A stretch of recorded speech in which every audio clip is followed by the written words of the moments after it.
thanks for coming, guys. Welcome to the Brattleboro Democracy Forum at the Strolling at the Heifers. I just wanted to say, I have over there, I have some 2020 wall calendars that's made of pictures of people standing with the We Celebrate Democracy, Civil Rights for All banner in various places in Windham County and Brattleboro. I encourage you to take them. You don't have to pay for them. If you can use a calendar, please take them. I don't need them all. And I think, is it time to start, Tim, or? Yeah, I'm all set. Yeah. I'll figure out something. We could wait a couple minutes more. Let's go, I think. Yeah. Great. We can go. Great. All right, Tim. All right. Good day or bad day if you pay attention to the news. Yes. You heard the president speak a few minutes ago. Let me start off by being a little acerbic by saying that his policies remind me of an old expression, bombing for peace is like fornicating for virginity. And that's how I feel about it right now. So, what that's worth. Okay, so this is a third part of a series on impeachment and the rule of law. And this time I want to focus on a couple of institutional mechanisms that have defined how impeachment will proceed that the media never covers, absolutely never covers, and that's something called the Office of Legal Counsel. And if you all know about that, do people know about that? Some of you do. Office of Legal Counsel was established, well, originally in 1935, as being counsel to the executive department. So if there was to be a law that they wanted to, it's almost like a pre-review, like judicial review, what our courts do, the Supreme Court does in terms of a law that's been passed and challenged. The Office of Legal Counsel vets potential laws, so before they've been enacted on. And within the Office of Legal Counsel, they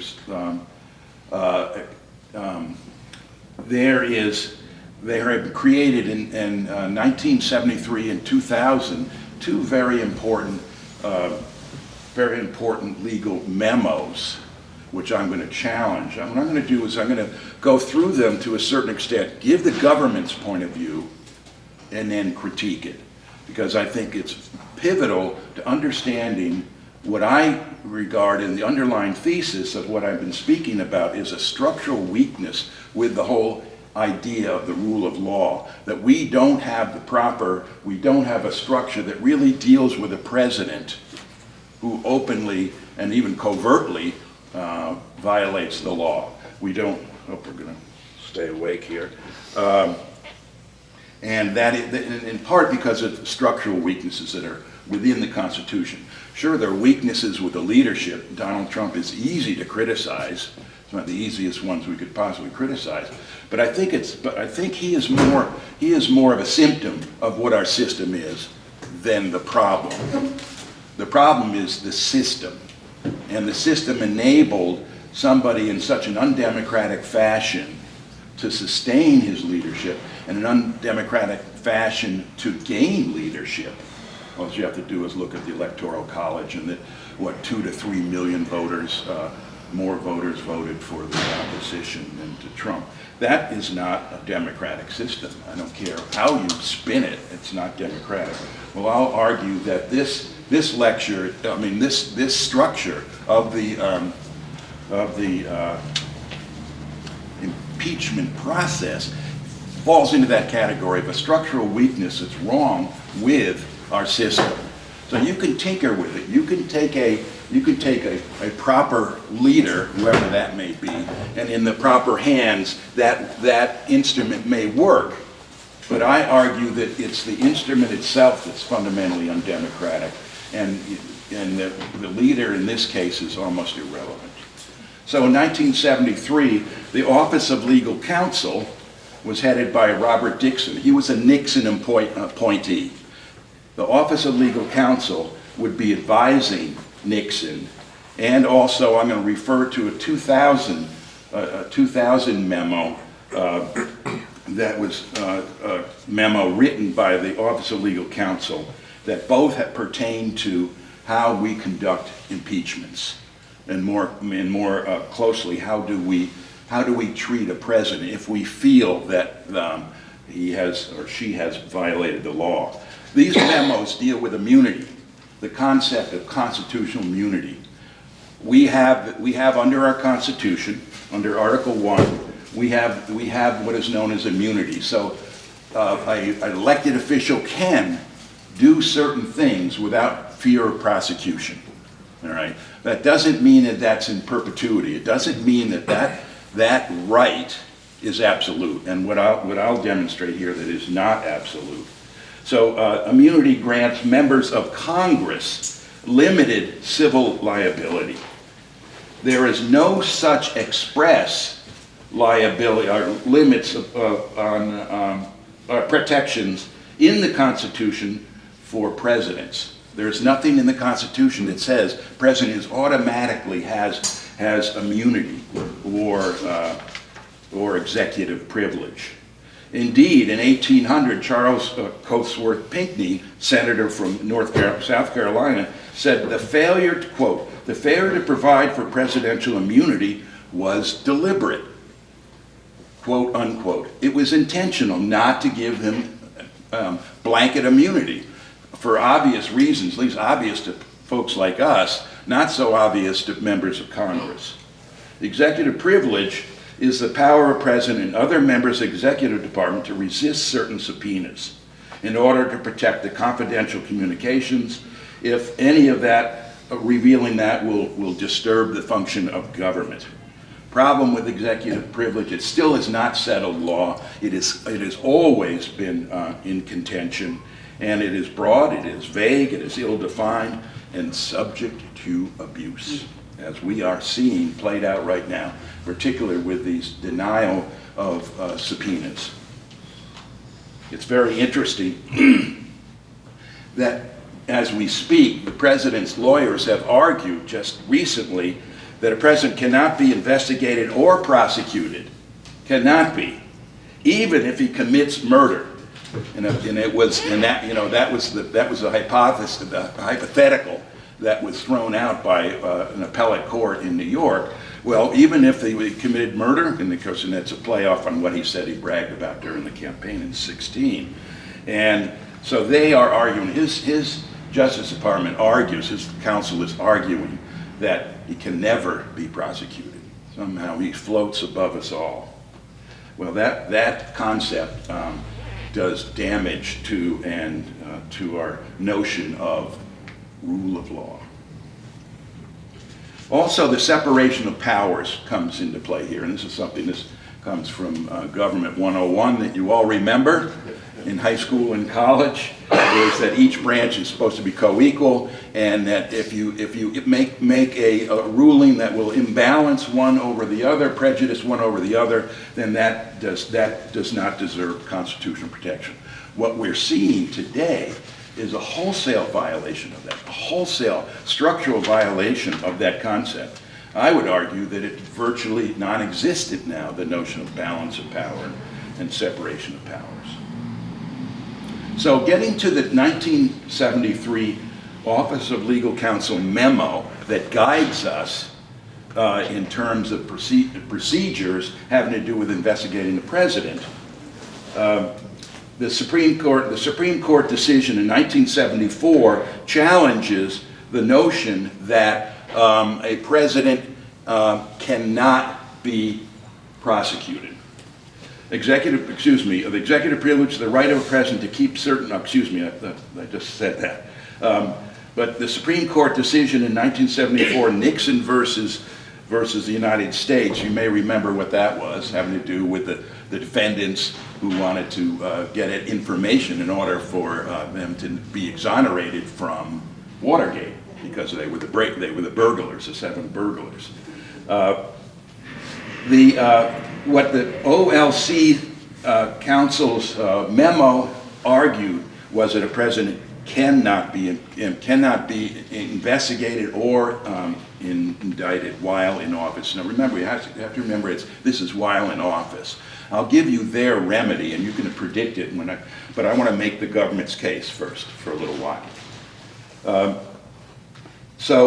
Robert Dixon, who was the author of the 1973 memo, says, quote, "It could be said," and this is a direct quote from him, "immunity from criminal prosecution while in office may have been too well accepted to need mention."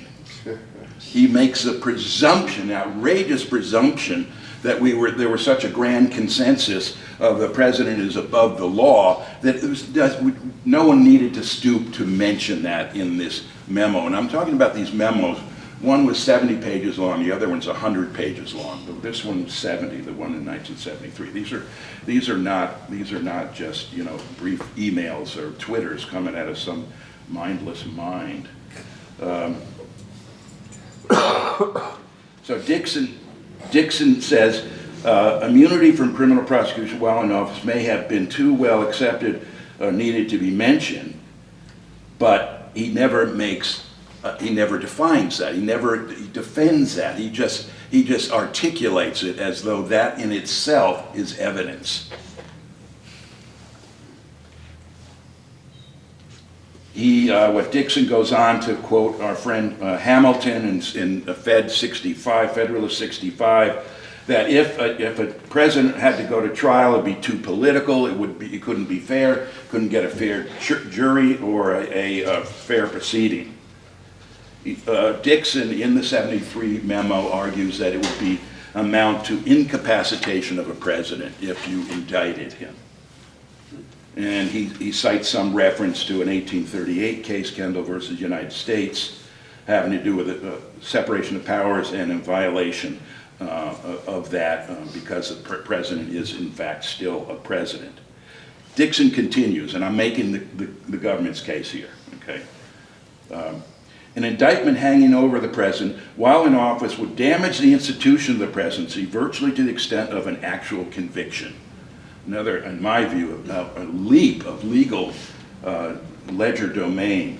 As symbolic head of the nation, Dixon goes on, it would wound him, hamstring the operation of the whole government apparatus, foreign and domestic, as opposed to what we have going on now, right? So what is his conclusion? And you can predict it. Impeachment is the only answer for placing so a president is not above the law. So that's their fallback position. That's their rationale, and that's why I want to challenge that.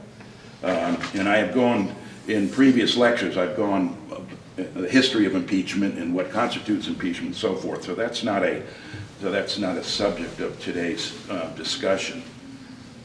Okay, so here's to me some, as I look at it, if a president, if the Office of Legal Counsel memos, because I'll go into the 2001 in a minute, if a president can't be prosecuted and impeachment is the sole remedy, then a president indeed is above the law.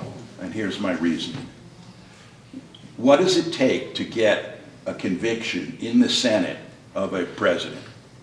2/3? 2/3. Virtually impossible. Virtually impossible given you have a two-party system. If we had a multi-party system that had multi-party interests, then that would be viable. As I perpetually think about this, and actually in developing these lectures, I kind of feel like I'm trying to adjust a carburetor while I'm driving the car. Right? Because every day something else comes out. If I stop reading the New York Times and listening to things, I'd be better off, but that's not the case. That because 2/3 is such a high bar, it's virtually impossible because, again, a two-party, or I call it a one-party system with two different wings. And so Dixon will argue that the indictment would be such a traumatic event that it would be a detriment to the national good. A jury of lay people would not instill confidence. So if you took it to trial, I'm playing out their argument again, would not instill confidence either way, they decided, or conviction resulted in lengthy appeals process. So so their argument is, well, we put it in the hands of elected representatives. Well, that sounds pretty good, right? As opposed to 12 jurors. But if those elected representatives, as we've demonstrated in this round of impeachment, are not going to be impartial, are not going to do anything other than a political act, then what's the good of this? If the impeachment happened, if the trial happened tomorrow, Donald Trump would be getting away with everything we know he's done. Everything. The 2000 memo was authored by Randolph Moss. He was the Assistant Attorney General, and he was appointed by Clinton. Moss basically extends the 73 memo's arguments. He bolsters them to a certain degree. In other words, he doesn't challenge them. Here's Moss, Randolph Moss. The president is not, and you always have to have sops to constitutional niceties, and we have that all the time. The president is not above the law, and that he is ultimately accountable for his misconduct before, during, and after his service. Well, isn't that nice? Really? So if this is accountability, I don't want accountability. This meaning what we're experiencing today and every day. Moss argues that the president, quote, occupies a unique position within our constitutional order. However, thank you, Mr. Moss, neither the text or the history of the Constitution provides any dispositive guidance in determining whether a president is vulnerable to indictment or criminal prosecution. The Constitution's silent on that issue. It's absolutely silent. It says nothing about a president's vulnerability to being indicted and prosecuted. And Moss himself admits, in a fit of honesty, the 1973 OLC ruling is based, quote, based on analysis on more general consideration of constitutional structure, unquote. Well, isn't that nice? Good. Let's just generally think about it, as opposed to what is our constitutional law based upon? Precedent. It's about what was ruled prior to, what was ruled in 1789 or whenever it was. All right. Well, that seems to not have any bearing on this. The Nixon tapes that I made reference to, very interesting. Warren Burger overruled the OLC Counsel's dictum that you could not prosecute and the president could enjoy immunity. Because if you remember, it was a unanimous decision that the Nixon administration, Nixon had to turn over the tapes. It was a 9-0 decision. Chief Judge here, listen to Warren Burger.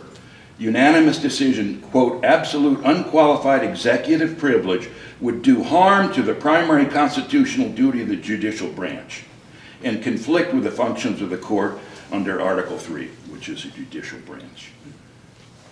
So, presidents do not, thank you, Mr. Moss, presidents do not enjoy confidentiality, and they do enjoy some confidentiality, but it is absolutely not 100%.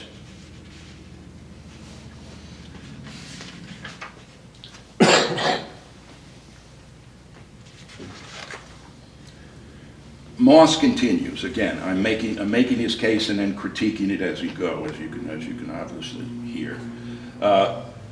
Moss continues to argue, in a criminal case, a defendant's mental and physical involvement and insistence in preparation for a trial would be intense. It would be a distraction. It would cut into his ability to perform his Article 2 functions. The position of the president is wholly unique, and this is Joseph Story writing in the early 1800s, and he said in his book, he wrote a famous book on commentaries on the Constitution. This is Story arguing in favor of what Moss is arguing. This is his evidence. The president must have the ability to perform without any obstruction or impediment whatsoever. Therefore, the president cannot be liable to arrest and detention while he's in discharge of the duties of office. Now, I think a reasonable person, and I don't want to include myself in that, but could argue that yes, we can see the disruption of a president having to sit down for a trial, but that's not the only option. And that's what I'm going to get to in a minute. That's not the only option. You kind of quote what the popular word now is the nuclear option. Actually, I shouldn't use that term right now. Also, Chief Justice Robert Jackson, who, or was it Justice who went Chief Justice? He said, in a quote from him, again supporting the Moss type of memo, and Jackson says this in the 50s. In drama, in magnitude, in finality, a president's decisions so far outshadow any others that almost alone he fills the public ear and eye. It's too important, too significant. It's really, I think, when we can pick out favorite presidents we have and so forth, but imagine, your mind goes to where we're experiencing today, the nadir of presidential behavior and capacity. So in that sense, this makes it even more vivid. So let me conclude this part about the memos. Again, so a little summary and then some critique. There exists an important, this is the 2000 memo, there exists an important national interest that no person, including the president, is above the law. Just want to keep referring to that because you'll feel better. All right? Okay. Again, the national trope. The 2000 memo reiterates, we adhere to our 1973 determination that the balance of competing interests, the separation of powers, immunity versus prosecution requires a recognition of presidential immunity from the criminal process. This, however, does not preclude, and they were magnanimous in including this, this prosecution does not preclude prosecution after leaving office. And so that's another fallback position they have for no one's above the law, that, well, we'll get them afterwards.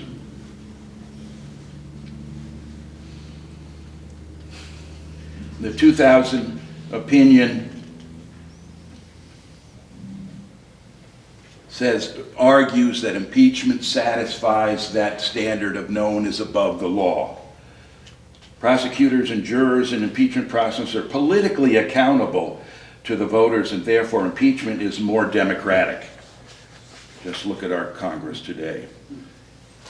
It is more physically accountable, conducted by elected reps, as opposed to a secretive grand jury and unelected jury. Thus, the executive should be immune from prosecution while in office, and in its place should be and is impeachment, removal, and prosecution after service. Okay, so there's the government's case, with a little bit of peppered in with a little bit of critique. I'd like to now go into a more general critique, not only of those legal memos that have presided over this impeachment process that the mainstream media never talks about. Talk a little bit about the Muller Report as a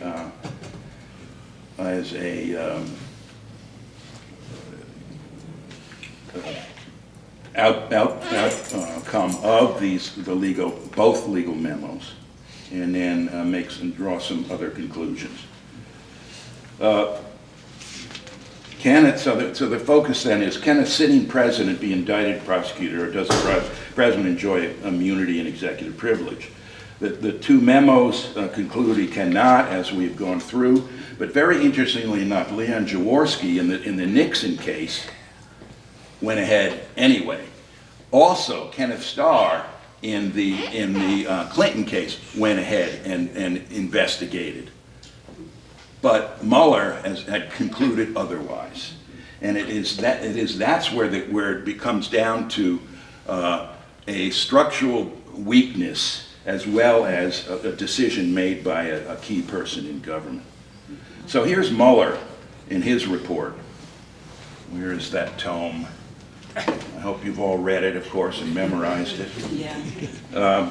Given the role of this is Mueller speaking, given the role of the special counsel as an attorney in the Department of Justice and the framework of the special counsel regulations. He calls these memos regulations, very interesting. This office accepted the Office of Legal Counsel's conclusion for the purpose of exercising prosecutorial jurisdiction. In other words, we wouldn't conclude anything. And that's what he said, well, I don't have the authority to conclude anything.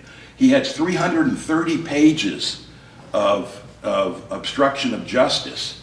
Half this book is on obstruction of justice, but he didn't have the power to make a conclusion as a recommendation. This isn't a verdict. This is an offering. This is a conclusion. This is not a final judgment. The Supreme Court has never ruled directly on presidential immunity, constitutionally silent on a sitting president, as I've said, or as Nixon said, remember the quote? Pardon me? When the president does it, it means it's not illegal. And that's what we're talking about. That's the kind of mentality. It's not just Nixon. You have a structure within the Justice Department that's adhering to that, that's reifying that. Even though in the Nixon case they repudiated it, and in the Adnew case in 1973, the court ruled that a vice president could be indicted and prosecuted. Vice president. Jack Goldsmith, Office of Legal Counsel under George W. Bush, said, Mr. Trump's behavior has repeatedly revealed, quote, the extent to which our constitutional system assumes and relies upon a president with a modicum of national fidelity and decent judgment and reasonableness. Boy, it seems like an awful high bar to me. I don't know. Okay, so can a sitting president be indicted and prosecuted? Charles Black and Phillip Bobbitt, very interesting, and one of the most influential pieces of literature, this one here, the handbook on impeachment, first written, it's been updated, but in 1973. This is a 2018 edition. So the conclusions they reach is the OLC ruling is not based on original intent. There's no original intent from the Constitution. Nothing in the text of the Constitution, nothing in the structure of the Constitution, nor prudence or precedence did the Office of Legal Counsel make their judgment as to how we treat a sitting president. It's made out of tissue paper or more toilet paper. Bobbitt argues that the president is immune from prosecution while in office, but he suggests that the president could be investigated and indicted but not prosecuted until having left office. Fair enough. Okay, and let me go on. Walter Dellinger from Duke University, I don't think I've ever heard of Duke, but I guess they have a law school. That's a joke for Nick. Yeah, I thought that. Argues that indicting a sitting president is sitting president is not a foreclosed issue. It hasn't been adjudicated. It's up for honest debate. But in the hands of people who want to misuse it, there's no debate. Dellinger continues.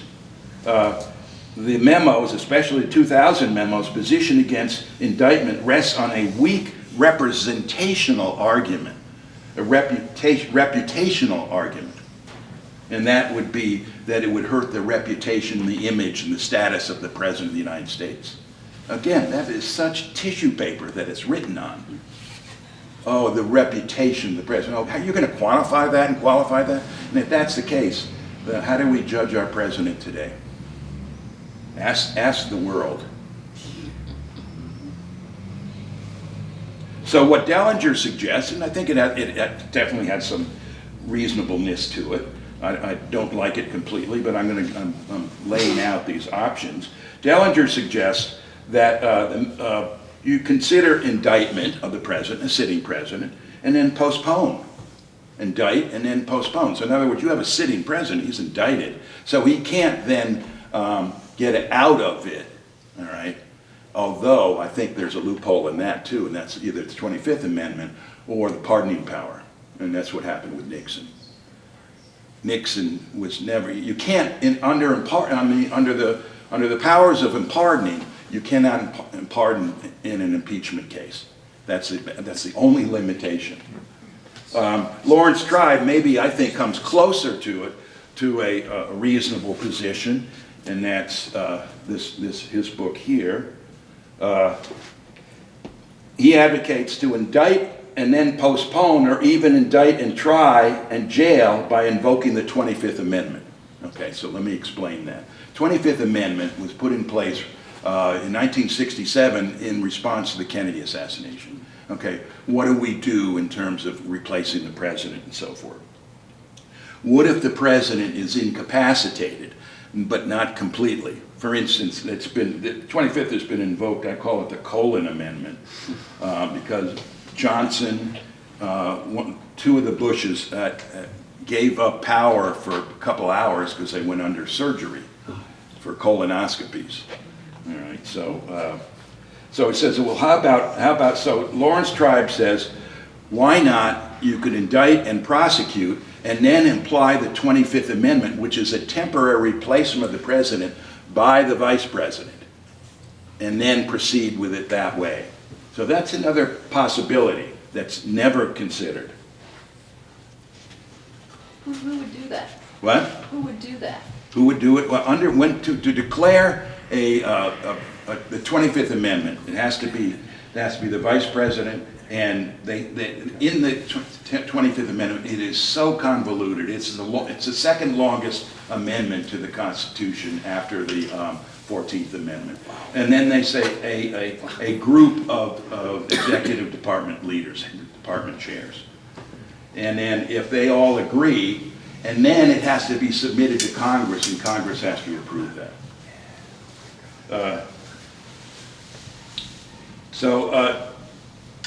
What Dellinger argues is the weakness of the impeachment process is that it is political, it is vulnerable to House and Senate political party considerations, and you can't get a better example of this than what we're seeing played out today. You know, when you already have two of the leaders in the Senate, not that we had any surprise, said that they've already made up their minds, or most of them have made up their minds. It's not a judicial process, it's a sham, and it'll continue that way. Let's see how my time is. Good, I'm doing okay. So Muller argues that you, as the other memos do, and that you cannot indict a sitting president. Well, I would question, why would you then have part 2 of the Muller Report? Why did you even bother constructing that? Why did you spend months and months doing that? Muller added that extension, it would be unfair to for a prosecutor to state that the president had committed crimes when the president would not be in a position to go to trial to defend himself, unquote.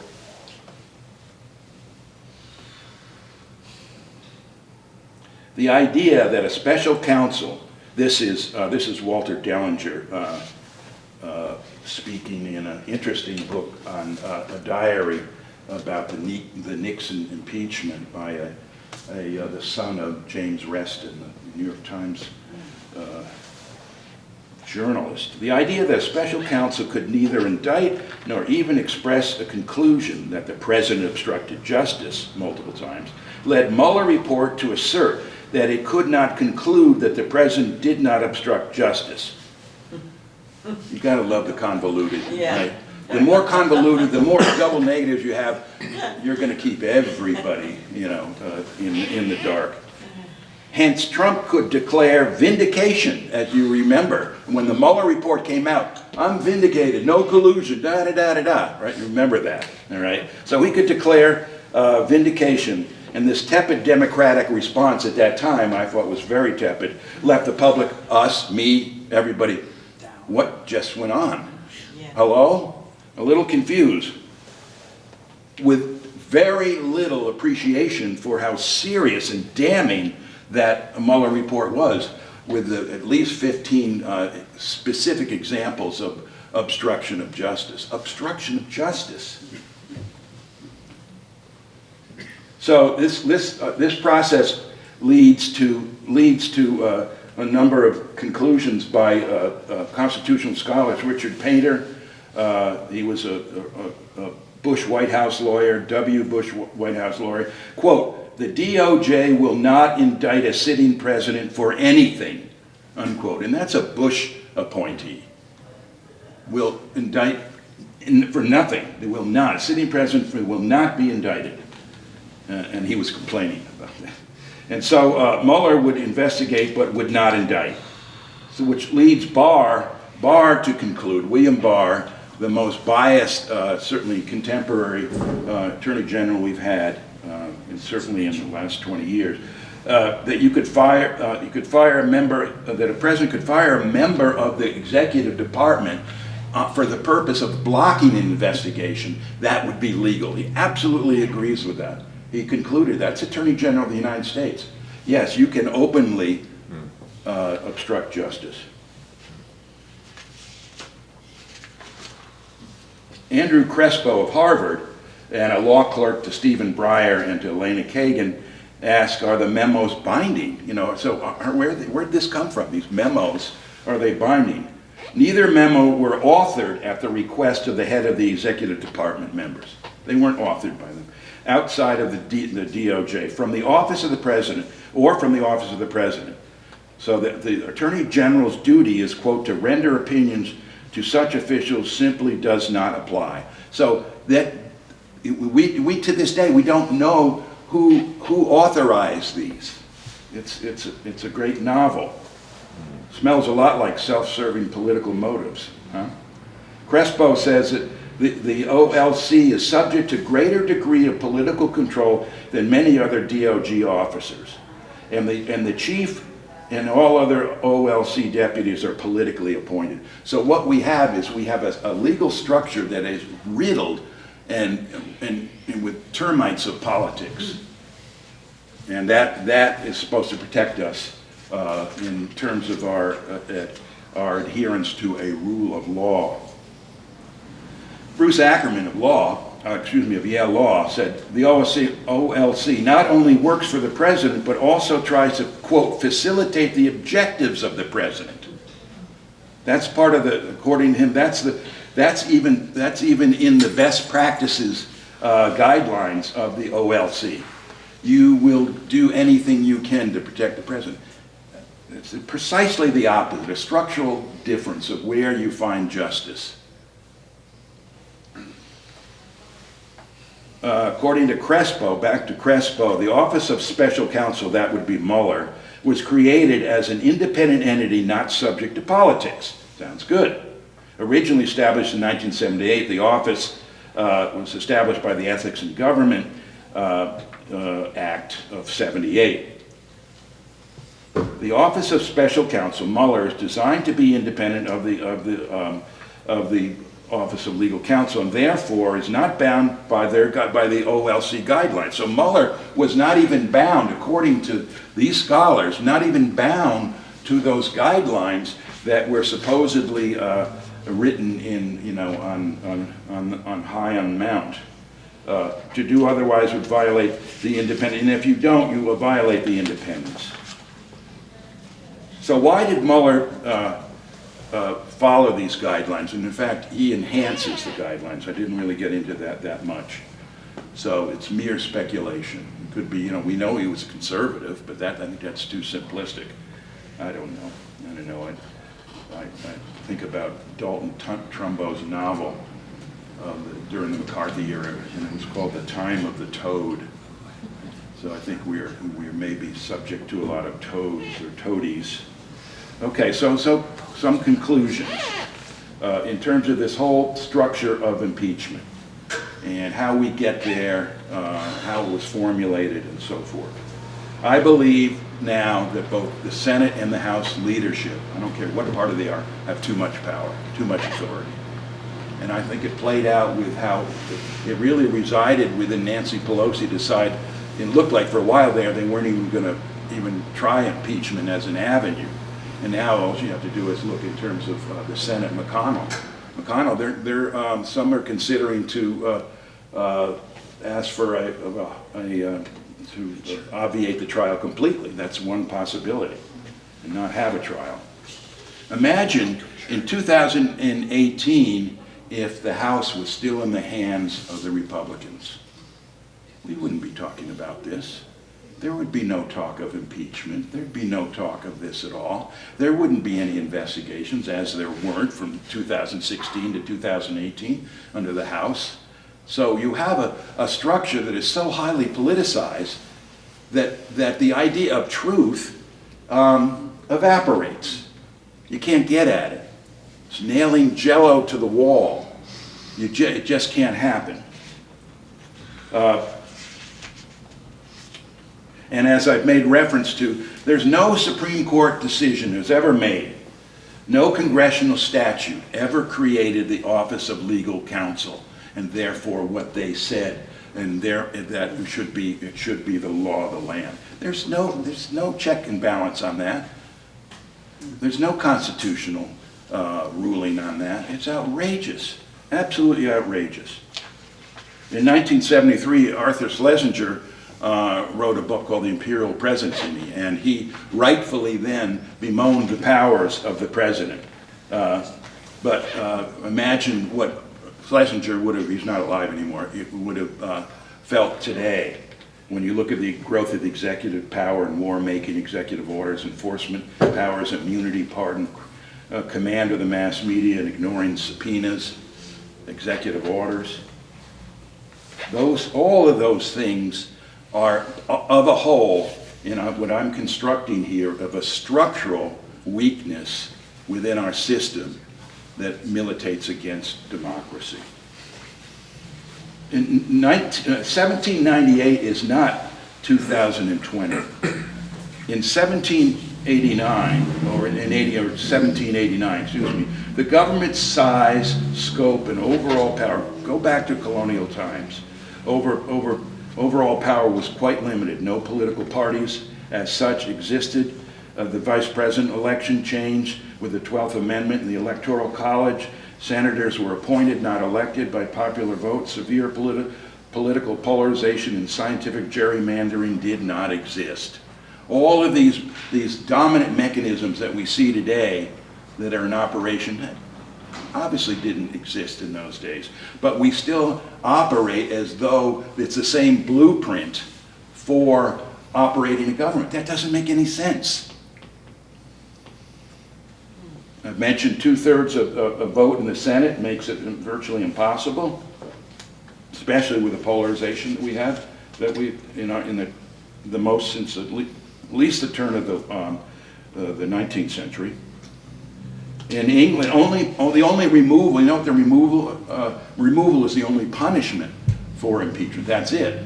If you want to indict, prosecute, and indict after that, you're welcome to. But it's just removal, and then the president walks away. In England, in France, they can be fined, jailed, or they can be executed. Not that I'm encouraging that. Because the impeachment, which I've made reference to in earlier lectures, impeachment criteria is so vague and so amorphous that could only suggest a solution that is political. We've taken it so far, removed it so far from a legal system. And of course I would have problems with how our legal system is conducted, as I suggested. But if you start with such an amorphous standard, then you can't ground it in any kind of, I think, honest political and judicial discourse. So the balance of power, the separation of powers, co-equal branches, may be a chimera for all of us to decide.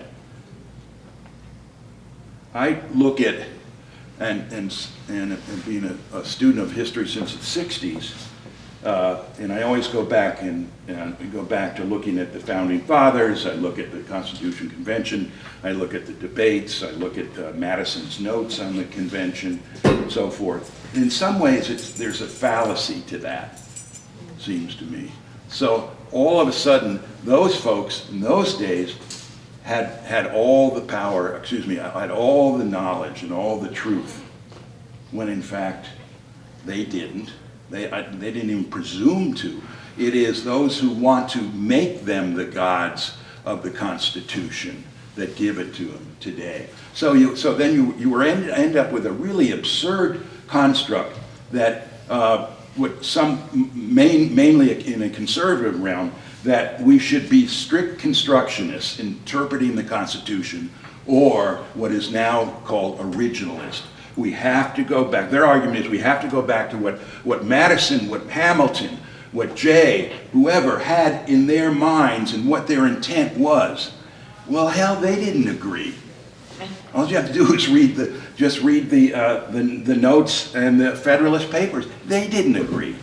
But somehow, the gods of today think the gods of yesterday had a grand consensus. They didn't. They didn't. So if we have to constantly say, well, what's the Constitution say? Then, in fact, I think we're on shaky legal ground. Lawrence Tribe, in his book, To End a Presidency, said the Constitution of design is more art than science. I like that. It's more art than science. When we try to objectify the subjective, we're deluding ourselves. Stephen Breyer, conservative justice, said, power is not always, quote, susceptible to the equations of elementary arithmetic, unquote. That's a nice one.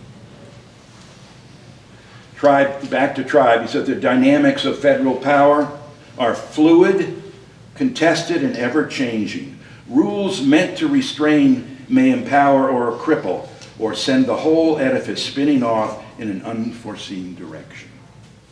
I'm kind of feeling like that now. Our justice system is subject to political whim masked as constitutional rights, so says me.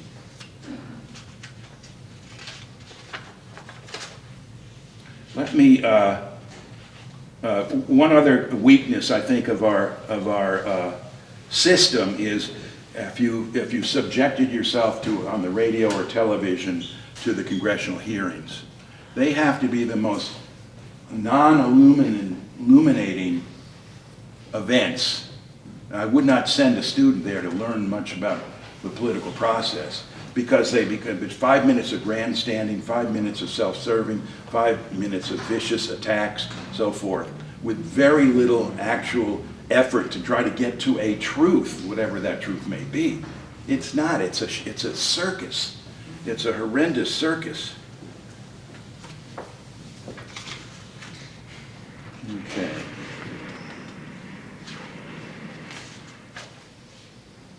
So let me conclude with a political scientist by the name of Bhaskar Sankara.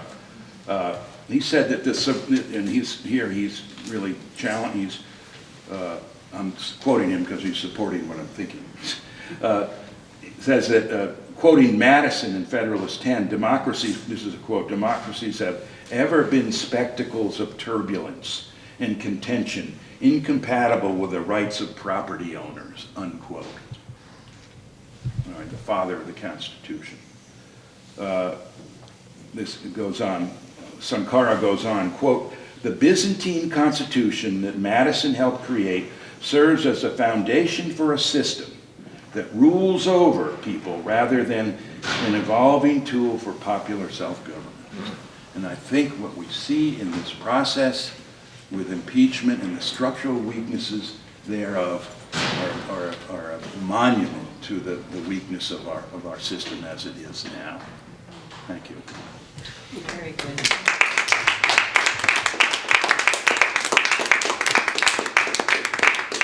So, any questions that I'll try to answer? I love it when that happens. I anticipated every question, I blocked off any avenue of argument. Yeah, right. Should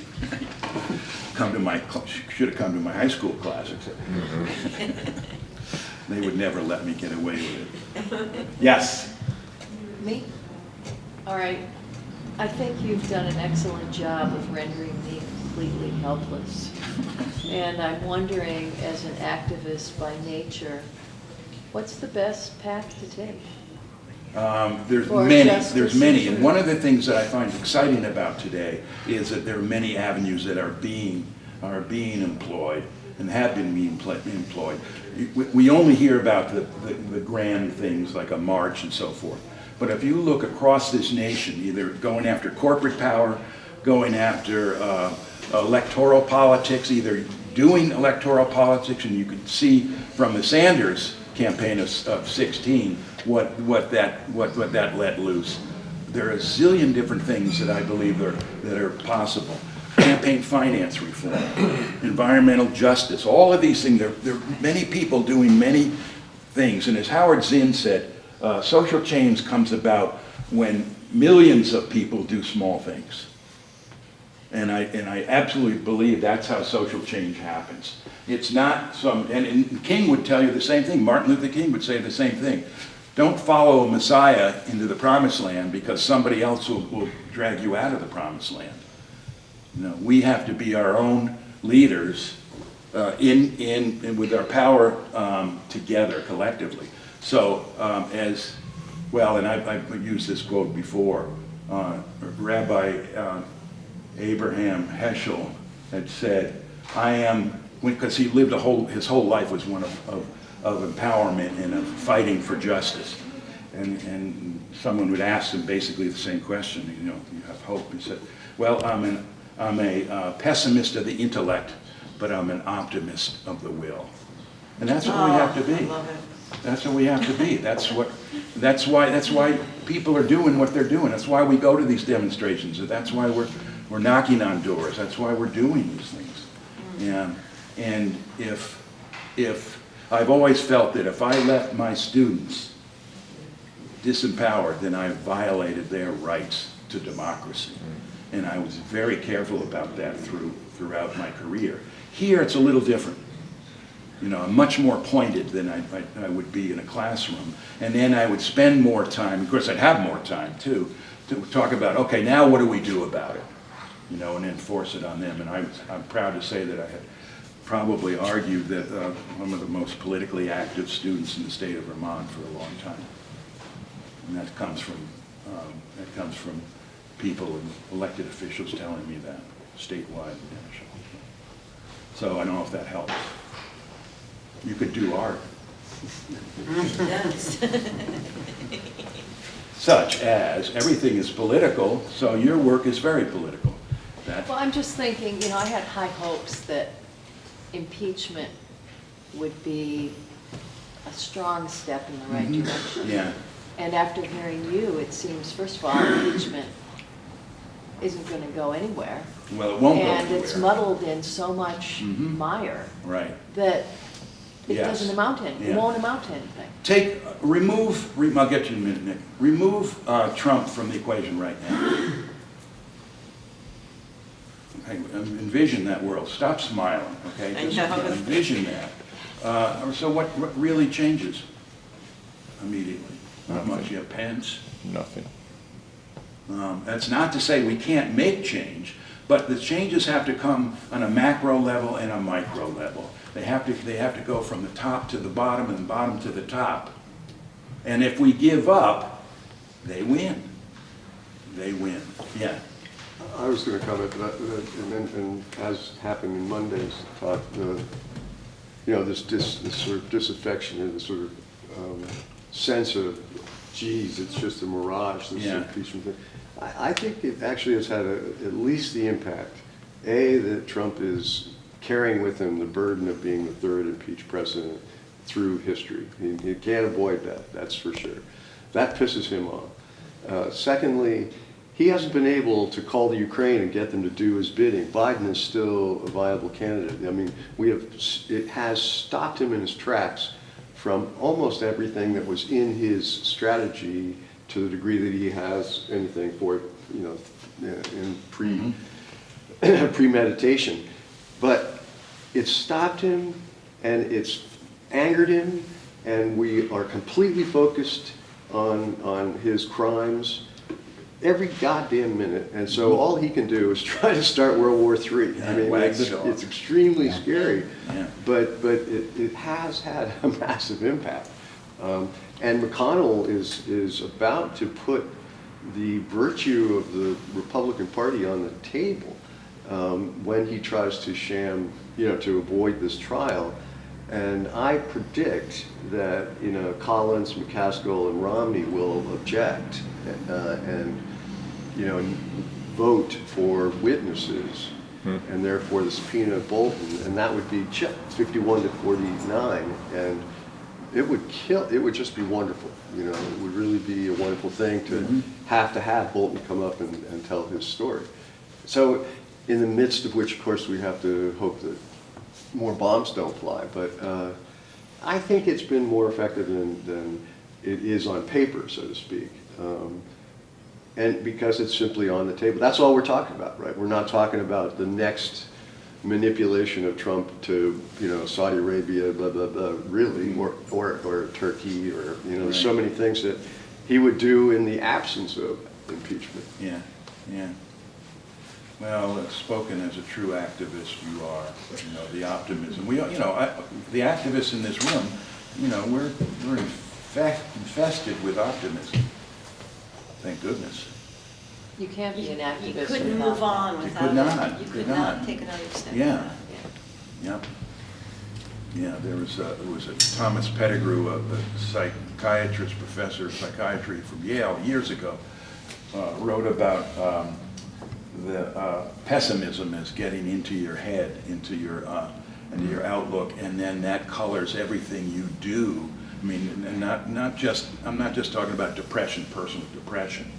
I'm talking about what he called cognitive dissonance, and that puts you in stasis in terms of, oh, hell, we can't fight City Hall. Hell, we can't do this. I never voted for anybody who won office until Sanders got in, which I helped do, but truly, so. Yeah. But that's also, to me, that's a small component. The electoral system, very important, but it's one component of a larger matrix of social change. So, yeah. Hey, should we wrap this up? Thank you. Well done, Tim. Very Yeah. well done. Hey, I have one announcement to make. The We Celebrate Democracy, Civil Rights for All banner will be going up over Main Street on Martin Luther King Day week. I think it's the 19th. It's the Sunday when it goes up. I always go down there and watch and stand there, hold the sign, whatever. It's just another 8 a.m. Sunday It morning. is 8 a.m. on a Sunday morning, and I invite you to come. Thank you. We need to stand up in public for democracy and civil rights.